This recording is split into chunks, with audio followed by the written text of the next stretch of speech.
Hello guys, for this video natin gagawa na naman ako ng bagong full towel. Ang tawag sa full towel ito guys ay elf shoes design naman tayo guys or sapatos design naman tayo guys. Ayan. Tara guys, samahan nyo sa paggawa yan.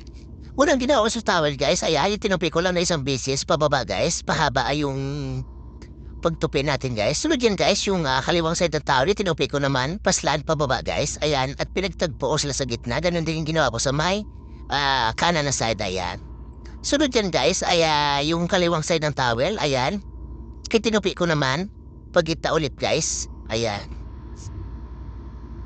Make sure na maigpit yung pagkatupi guys para maganda yung kakalabasan na. Ganon din yung ginawa ko sa may kanan na side guys, ayan. Pinagtagpo ko sila sa gitna guys, ayan.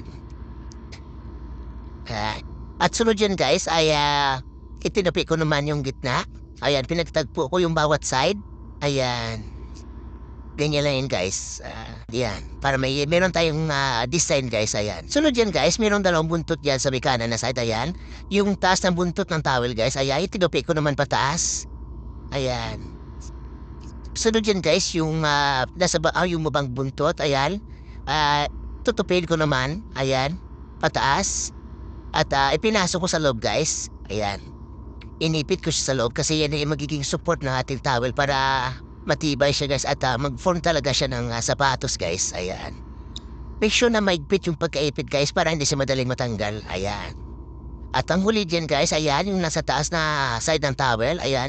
Binaluktot ko lang pababa para magkaroon ng design niya at para mag-form talaga siya ng sapatos. Ayan.